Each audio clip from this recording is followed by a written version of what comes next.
ஹரே கிருஷ்ணா. ஓம் நமோ பகவத்தே வாசுதேவாய. ஹரே கிருஷ்ணா. ஸ்ரீமத் பாகவதம் ஸ்கந்தம் 9 அத்தியாயம் 18 மன்னர் யயாதி தன் இளமையை திரும்பப் பெறுதல் என்னும் தலைப்பில் பதங்கள் 6-7. பதம் 6. ஸ்ரீ சுக உவாச்ச ஏகதா தானவ இந்திரஸ்ய சர்மிஷ்டா நாம கன்யகா சகி சஹஸ்ர சம்யுக்தா குரு புத்ரியா ச பாமினி. பதம் 7. தேவயான்யா புரோத்யானே புஷ்பித திரும சர்க்குலே வியச்சரத் கல கீதாலி நளினி புலினே அபலா. 1/1 மீனிங்.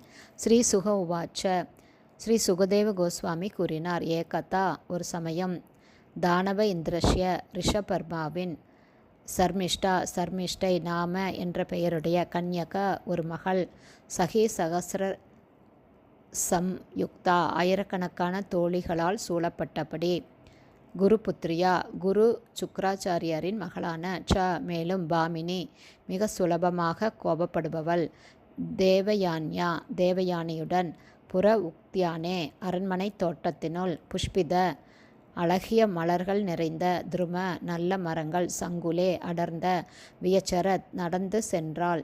கலகீத இனிய ஓசைகளுடனும் அலி வண்டுகளுடனும் நவினி தாமரைகளுடனும் கூடிய புலினே இத்தகைய ஒரு பூந்தோட்டத்தில் அபலா கபடமற்ற. டிரான்ஸ்லேஷன். சுகதேவ கோஸ்வாமி கூறினார் ஒரு நாள் ரிஷபர்பாவின் மகளும் இயற்கையாகவே கோபமான சுபாவம் உள்ளவளும் ஆனால் கபடமற்றவளுமான சர்மிஷ்டை சுக்ராச்சாரியரின் மகளான தேவயானியுடனும் ஆயிரக்கணக்கான தோழிகளுடனும் அரண்மனை பூந்தோட்டத்தில் நடந்து கொண்டிருந்தாள்.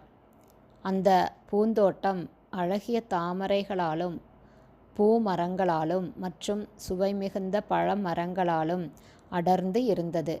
மேலும் இனிமையாக பாடும் பறவைகளும் வண்டுகளும் அங்கு வசித்து வந்தன. பதம் 8. தா ஜல ஆசயம் ஆசாத்ய கன்யாக கமலலோச்சனாக தீரே இன்யஸ்ய தூகூலானி விஜஹ்ரு சஞ்சதீர் மிதக. 1/1 மீனிங். தா அவர்கள் ஜல ஆசயம் ஒரு குளத்தருகில் ஆசாத்திய வந்து, கன்யா எல்லா பெண்களும், கமலலோச்சனா தாமரை இதழ்களைப் போன்ற கண்களையுடைய, தீரே கரையில், இன்யஸ்ய வைத்துவிட்டு, தூகூலானி அவர்களுடைய ஆடைகளை விஜஹ்ரு விளையாடத் துவங்கினார்கள். சஞ்சதி நீரை வாரி இறைத்து கொண்டு, மித ஒருவர் மீது ஒருவர். டிரான்ஸ்லேஷன். தாமரை கண்களையுடைய அந்த அழகிய இளம் பெண்கள் ஒரு குளத்தருகில் வந்ததும் அதில் நீராடி மகிழ விரும்பினார்கள்.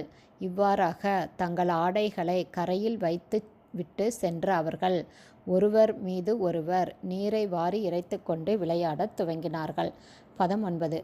வீக்ஷ்ய விரஜந்தம் கிரிஷம் சக தேவ்யா விருஷஸ்திதம் சகசே உத்தீர்ய வாசாம்சி பர்யதுர் விரீட்டிதாக ஸ்திரிய.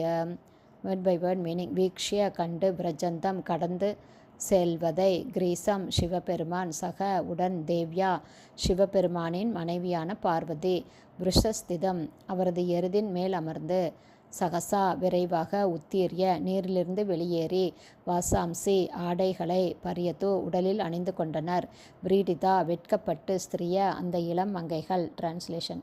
நீரில் விளையாடிக் கொண்டிருந்த அந்த இளம் மங்கைகள் திடீரென்று சிவபெருமான் மனைவி பார்வதியுடன் தன் எருதின் மேல் அமர்ந்தபடி கடந்து செல்வதை கண்டனர். ஆடையில்லாமல் இருந்ததால் வெட்கத்திற்குள்ளான பெண்கள் விரைவாக நீரிலிருந்து வெளியேறி தங்களுடைய ஆடைகளால் தங்களை மூடிக்கொண்டனர். ஹரே கிருஷ்ணா. ஸ்ரீமத் பாகவதம் ஸ்கந்தம் 9 அத்தியாயம் 18 மன்னர் யயாதி தன் இளமையை திரும்பப் பெறுதல் என்னும் தலைப்பில் பதங்கள் 6, 7, 8, 9 ஸ்ரீல பக்திவேதாந்த சுவாமி பிரபுபாதாவின் விளக்க உரை இத்துடன் நிறைவடைந்தது. ஹரே கிருஷ்ணா. குருதேவ் கி ஜெய்.